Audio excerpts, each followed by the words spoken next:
So thank you for joining me. I'm David Sweet, founder and CEO of FocusCore Japan.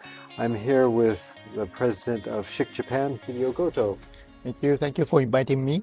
So we're here to talk about your new book, The Key Recipe to Transform a Company. Yeah. It's very exciting. Yes. I think, for me, it's also this is the first time to release my book. But, based on my past careers, I faced 5 times for the transformation case. Okay. Yeah, in terms of the turnaround case. Mm-hmm. Yeah. So at the L'Oreal, Henkel, and now the Japan. So 2 times in L'Oreal, 2 times in Henkel, and then this is the 5th case. So that's why now it's the right time to summarize what I did, for the turnaround case, right? So, and then, I found, some key recipe behind the transformation case. So the book is a kind of summary. Nice. I hope it's useful for all the people, who wants to transform the company. Yeah. It's a key topic that you hear a lot about. Yeah. Transforming. Now, tell us a little bit, how much did you share about your key recipe and what that is? I think, I'm pretty open, that if this information is useful for everybody, then, that they can apply, of course, but maybe talk about, what is a key recipe, right? And, for me, it's I have 6 steps. Yeah. The first step is purpose and vision. So usually I always start, to build, the purpose and the vision, because, when the business, face some struggle, usually the people forget purpose and vision, right? So that's why I keep asking why we exist in the Japan market and also who we are. Yeah. Because this is kind of the starting point, right? So if we forget this, any transformation will not be successful. So based on my past career and experience, so that's why, that I established purpose and vision. And after I do that, I start to build, the portfolio strategy, so and the growth strategy. So once you establish the strategy, that you already have the strategy. So then along with the strategy, you need to restructure the organization, because the current organization may not fit to the strategy, right? So that's why that we need to adjust, and sometimes we need to restructure the organization. So the first step is a purpose and vision. Second step is portfolio strategy. And then, the restructuring organization. So once you've done those 3 steps, you will see some, the small success case. Okay. So just try to earn the early win. Yeah, that's also very important, because we start to change, right? And we're doing something new. So then you will see some result. So the bigger or smaller, I don't care the size, but that if you just, catch the small win or early win, then that's the right time to recognize or celebrate the people. I think the recognition and the celebration also after you confirming the early win, right? And then why I need to do that is because I also need to make people feel confident for the change, right? So and then you keep doing a recognition and a celebration. So then it's you have more the success case, right? Yep. So then that's the right timing to penetrate the culture. So that's why the culture transformation is kind of the last step to transform the company. So you need to wait, of course you want to change the culture, but just try to wait, once you confirm the success case. Okay. I think that's very important. So that's why, my recipe is first step is a purpose vision, strategy, portfolio strategy, the reorganization, and early win, and then the recognition and celebration. And last step is culture transformation. Okay. So those the strategic sequence is very important. Yeah. Because all the company already done those in a key element, right? So the company do they have a purpose and vision. Yeah. They also try to fix the strategy, or they also try to recognize people. So I think every step is already kind of normal step. But this the sequence, the step is very important. And then my case, especially the first 1 to 4 step, I try to done within 1 year. Okay. So in the first year, I try to finish the step 1 to 4. And then in year 2 is more the step 4 to 6. So I think that's why the first year is very important for the transformation. And then the second year you see the result. So that's why my turnaround case is always I could turn around the business in year 2 or year 3. So I think that is kind of the key summary for my recipe. That's great. Now, when you go into a company, and we're starting off and looking at purpose and vision. Yeah. Tell me more about your process on doing that. Is that something where you bring someone in from the outside? Are you sitting down with a leadership team? Are you doing that on your own and then going out and doing it? How do you create that purpose and vision? Yeah, I think at the very beginning, that is a role for the president, right? For me, that's why for myself, I established the Schick Japan purpose and vision. But the Schick Japan belonging to the Agile personal care group, right? So the Agile already has a purpose, so which is make useful things joyful. Yeah. So, but the useful things is not so relevant to Japanese employee, right? So that's why I created the beauty grooming as a keyword. Yeah. And then I switch from the useful things to the beauty grooming. So make beauty grooming joyful is a Schick Japan purpose. So we are still within the Agile purpose, right? So but the Agile, when you look at the Agile portfolio, we have not only shaving but also the grooming and the sun care and the fem care. So several the personal care the goods are there. So, but for Japan, we strategically focus on the shaving and grooming care. So no fem care and not sun care yet, right? So that's why when I talk to my employees, and then I say make useful things joyful, but for them they can understand. So it's not so relevant. So that's why I a little bit more sharper for the the purpose. Okay. Still keep it more abstract, but I think still a bit vague. But I think compared to the useful things, I think the beauty grooming is more makes sense for the team, right? So that's why I just develop my purpose, Schick Japan purpose by myself first, and then I share to the leadership team. So this is what I want to do, why we exist in Japan. And then for my vision is the most, to be the most innovative beauty grooming company. Yeah, which is also very linked to the purpose. So the purpose and the vision should be, the link, right? And then easy to remember. Yeah. So that's why the most innovative beauty grooming company. I think that also makes sense to the team and then more feel joyful because we don't rely on only shaving, but also we expanding the category as well, right? To be the real beauty company. Yeah. So it's more exciting. And then I share the most purpose vision to the leadership team, and they are fully convinced. Yeah.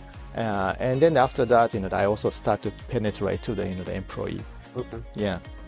Now we're sitting in a beautiful office and beautiful cafe you have with beautiful drinks, and you have the R&D center. Yes. Which we'll show later. At what point did that come into the vision? Because originally, before you started and when you came in, this was not a gorgeous place to work, and now it's even a certified, great place to work. Right. 18 months later. Yeah. What point did you go through and say, okay, we're going to change even the working environment? Yeah. Yes. I think the changing the working environment is very important step. Yeah. Because as you mentioned, when I joined the Schick Japan, the office is more traditional. I would say traditional, and then more it looks like the old, right? So I don't feel any beauty and no the excitement from the office, right? So, but I keep saying our vision is the most innovative beauty grooming company. But if the working environment is still traditional, so it's not walk the talk, right? So I think that for me also I need to show that my the strong ambition toward the vision, right? And to visualize the vision. So that's why that I decided after the talking to my the boss CEO, the group CEO. We discuss and we need the investment, to make some visible change, to give some more big impact to the team. And then, after fully renovate the office, the people start to have more, company is changing, right? So it's more serious. So not just talking, right? So that's also, that it's important to convince, all the employees. So this is our direction, right? So, and then, I showcase, the vision, just leveraging the office renovation. So now the people feel this is very different company, right? It's changed to the totally new beauty company. And then now I also put in the beauty grooming studio as well. Yeah. So that's why the people can touch and try the product and evaluate the product, right? So it's feel more close to the beauty category.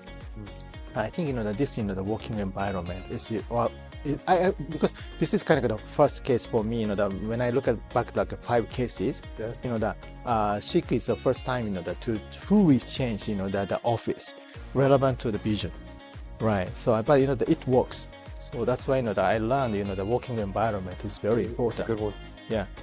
When you start to change and relate that purpose and vision to the staff, through the 5 cases that you've done, and you've done it in not only in Japan but other countries. What's usually the response, and how do you make it so that you can bring the most people along? Because I think when you start changing, there's always an old guard that's very right. We don't want to change. Yeah. How do you create a message that brings the most people along with you on that journey? Yeah, I think, as you mentioned, like when you start, the transformation, usually the people stay in the comfort zone, right? So they don't want to change. But of course, if the business is struggle, some people also need to change, right? But for example, like the Schick Japan case, we already have the market share number 1, over 50%, right? So of course the business is, the kind of flattish, but I think, that maybe people feel we don't need to change, right? Just maintain the number 1, right? But that I also need to expand, the business and drive the business, so to do so, I think we cannot just rely on, the shaving, but also try the new category like a skincare or body care to be the beauty grooming company, right? So for that, I think I also need to convince people, that why we need to change. So again, like, the first step is a purpose and vision, right? So that's why this is very important. We talk about beauty, right? So our vision is also to beautify people, to make feel happy, right? So then, that our team member also need to be convinced by the power of beauty. For Schick Japan case, right? So then, in the beginning, when I had the one-on-one with a team member, I found a guy who is 60 years old, with gray hair, and then he had some concern about his hair, So then, I suggest maybe you can do hair color, like facial color, for 60 guy, But he was interested in changing, in doing something about his hair. And then, after the conversation, actually he bought a hair color product, and then he tried, put on a color. But after the coloring, he got a very positive, feedback from his daughter. So, and then he started to feel more confident, right? And that's the right time to feel more power of beauty, because he was changed, right, by beauty. So that's why, it's not the shaving case, it's more hair color case. But he has, the more emphasis, toward the beauty, right? So why we need to sell the beauty? That he's a kind of he can be the ambassador for the beauty ambassador. So that's why, that it's not the shaving, but I just leverage this hair color case. And then I just try to expand, that why we are selling the beauty and why we need to beautify the people. Because after beautification, the people feel more confident and then, they're happy. So that's why we exist in Japan. But, through, for our case, it's more through the beauty grooming products. We try to beautify. So I think, that this, if you establish this kind of foundation, so then, of course, the first reaction was maybe negative or conservative for the change. But, the people understand why we need to go there. I think that's the approach. So making sure that you have those kind of key stories, individuals within the company that transform themselves, which brings along transformation. So that's why now I also increased the number of beauty ambassador, and then annually we also have the beauty award to celebrate. So what is a beauty ambassador? The beauty ambassador is like a 60 years old guy. After the one person, they convinced by power of beauty, then we will see second person, the third person. So the people, the spreading the word of mouth, how beauty is important. So that's why I naturally, that I have many beauty ambassadors within the company. So, and then, those beauty ambassadors, they are, recognized at the beauty award. So that's why the other people also feel like, okay, so maybe the beautification could be the right direction for us, right? So that's great. I mean, because it's, at the end of the day, I mean, Schick started the shaving, right? Yeah. And a lot of people don't realize, right? Everybody knows the men's shaving. You Yeah. dominate the market. So people are aware of that, but they're not always aware of how dominant in women's shaving as well, and products, and how that's expanded. So at what point within this process do you start saying, okay, we're going to start bringing in new products and new things, and let's start building out what we're already doing? You start doing that within this process, your recipe. You mean like the how I expand the category beyond the shaving? Yeah. I think of course our core business shaving, right? So that just doesn't change. Still remain the core. But when I look at the consumers' behavior, the after shaving, some people then don't care about the skin because also like the before shaving, they don't care about the skin because there are not so many options in the market. But I think the Schick is the one to bring this innovation to the market, right? So and then anyway, before and after shaving, the people need to care about the skin. So that's why the skincare or maybe body care makes sense. Why we launch, why drive this category. Yeah. So then the team member also fully convinced in our direction. So we need to do that. Yeah. And then for me is as a first step. Pre-shaving, like the pre-shaving skincare. I mean, we call shaving prep, but then I think that this the skincare before shaving is that it's easy to launch for us, right? Yeah. So that's why that for the women's and the men's, that we launch the shaving, shaving gel, new shaving emulsion, or the oil balm. So those new formats. So I think that those the new category also expanding the market. We create a new market, so which also the beautify people, right? So I think that, and then now from this year, that we also start to launch the skincare and also the body care for men and for women's. So that's why that it's a step by step, but not just leveraging the core business and then to make a story, which categories are relevant for us. So I think that's important to plan ahead. And then your book. Now, who is your target audience for that book? I imagine CEOs, it's pretty natural for them to want to pick up a copy and go through and start implementing it. Anyone else that you see would really need to be looking at that? I think, of course, maybe CEO, like, the top management, like a general manager, could be useful. But I think not only those layers, but also like the older people, those who wants to change, the something, maybe not changing company, it's changing the team, or maybe sometimes, the changing some community, I don't know.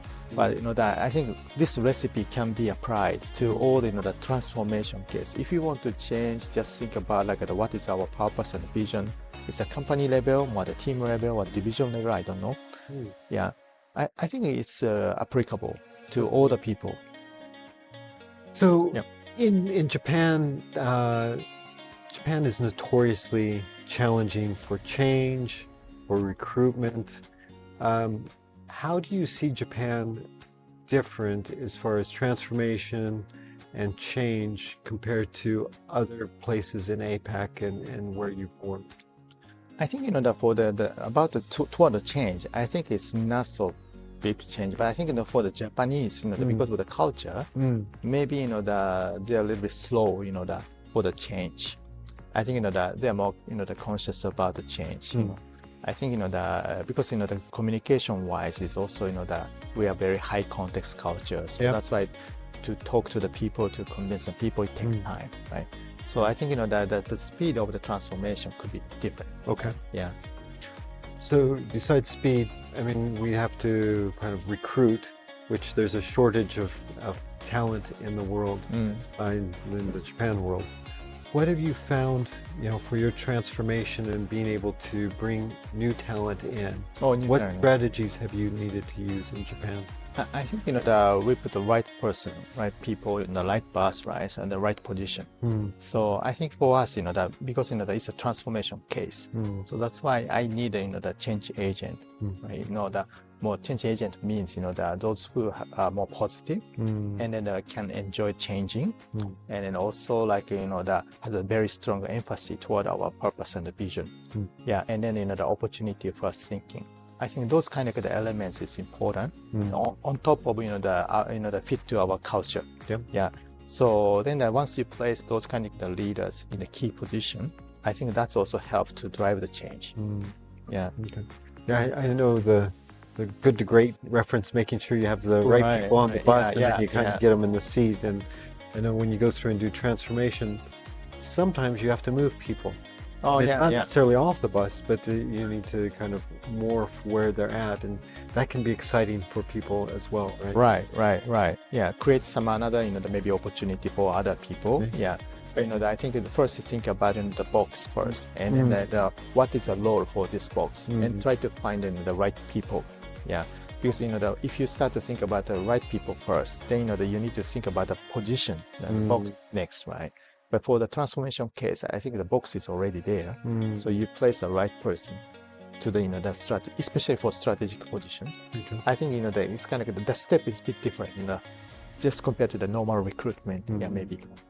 And you've gone through in Japan and really changed the outlook of the company to be more inclusive. And it used to be a very male-oriented company, and now it's a very inclusive company. Talk more about that change. Yeah, I think it's more like that. I would say like, of course, the inclusive, but when I look at the more consumer trend, it's more genderless. Yeah, I think that not just talk about men or women, it's more like people, right? So the people can, for example, like a men can use women's product, women also can use a men's product, and sometimes genderless design is more relevant to especially for younger generation, right? So I think this kind of the inclusion or maybe diversity is also maybe important to drive the innovative idea. Yeah, and then try to create a new trend. Yeah, that's great. So what would you give as a piece of advice for any person that's really trying to go out, transform their company? What would be the one piece of advice besides buying your book? That would be the first thing. Buy the book, read it, then do that. But what advice would you give someone who's kind of gone through, read the book, and they want to start implementing that? Yeah, I think through the process of change management, always people feel like they're anxious and worry about the change, right? And then as a leader, you need to keep motivating your team members, right? More positive way, and then inspire people, right? So that's why that I feel like that you need to have the more strong will and passion to the change. You need to drive and walk the talk, but on the other side, you keep motivating and influencing and inspiring people. That's also very important. So that's why for me, I just try to use the word is, but we call like the CEO is kind of the president position, right? But I call like not chief executive officer, it's more chief energy officer. I think as a leader, you need to play as a chief energy officer. So I think that's very important. It's maybe could be a good advice for the people. That's great. So really come at that with high energy. And I know that for a lot of leaders, they come at that transformation and they too are a bit nervous whether something is a change actually taking place, because it can be very slow. And it's good to remember that when you go through and you give this messaging to people, that they are taking it on board, but it does take time, and you're not going to reach all the people the same way. So some people may be on board with the purpose, but it's changing the environment that really goes, they're really going to do the change. It's a real thing now. Right. So it's really building that belief, right? Right. And then you need to, increase the people who are very confident about the change. Of course, you cannot, convince everybody, right? But that maybe some people start to feel more change is positive, right? And then you just increase the change agent, and then the people feel more confident about the change. I think that's to help you to drive the change. And then if the change agent have more like over 50%, so then you're almost there. I think create more positive environment and a positive spiral within the team. And then after the success, we celebrate and recognize people, right? So then the people start to feel more comfortable about the change. and then build the right culture. So I think the momentum is exciting, and then Right. and that's one of the things I don't see in a lot of books is you hear about individual goal setting and celebrating wins, and setting goals for companies, but not as part of the transformation. And I've read a lot of books on transformation. None of them really say, you got to catch the little wins and build that up. Right. For the recognition and celebration is also part of one of the important our value, Yeah. like a people first, the value, right? And then because anyway, the people is the one to execute the strategy. So for me, the people is the most important driver to transform the company, right? So that's how you take care of the people, and then which is more the recognition and celebration is a good tool to keep motivating and also to change their mindset. Yeah. So just try to use the recognition and the celebration at the right timing, at the right format. And what's next for Schick? I think still remain the shaving is core business, but now as I said, we are expanding the category, the skincare and body care strategically. You got the Progista, which is you see the Progista in our office. We just launched the Progista, which is a total the men's premium beauty grooming brand. That was developed here in Japan and being rolled out. Right. So that brand is developed by Japanese team, developed in Japan to meet the Japanese local consumer skin. That's amazing. So I think the Schick Japan, the good thing is that we have empowerment in the group. Yeah. So that's why you can do this kind of brand development locally. I think that's also motivate the people and maybe help to recruit new people from outside.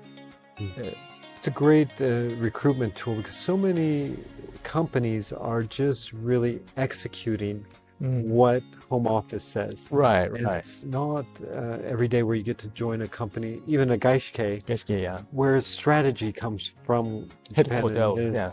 And so it's nice to have the R&D here and have the marketing and having the leadership to push things out here. Yeah. Given our high visibility in the group, the Japan has full empowerment. So that's why that you can even like a gaishike, that you develop a brand, you develop the product. They're looking at your local consumers, right? So I think it's a very good, the environment, and we have the right culture. So I strongly recommend if you want to challenge new things, just join Schick Japan. That's great. And you got this year, great place to work. Yeah. And so that's a wonderful accolade for your team as well, right? Right. Firstly, in the Schick Japan history, in the last 65 years, we firstly gained, that certification about the great place to work. And then also our local, the engagement score, the people engagement score is also improved, from the 55% to the 81%. Wow, that's within 1 year. So I think during the transformation, people try to change, right? And then they fully change, and then now the 80% people are positive about the change. So I think for Japan case, I think usually, Japanese is more conservative, right? And they stay in the middle. If we have a 5 scale scores, they stay in the middle. Yeah. So that's why the 50% level. It could be maybe sounds normal for Japanese, but that even Japanese we can change, right? So that's why we hit over 80%. Yeah.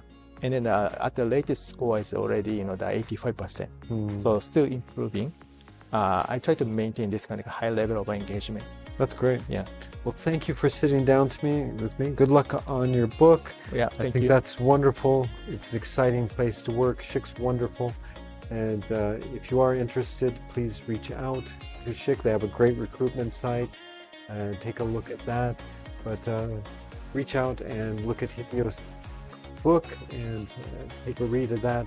It should be an exciting time for Schick Japan. Thank you. Thank you very much.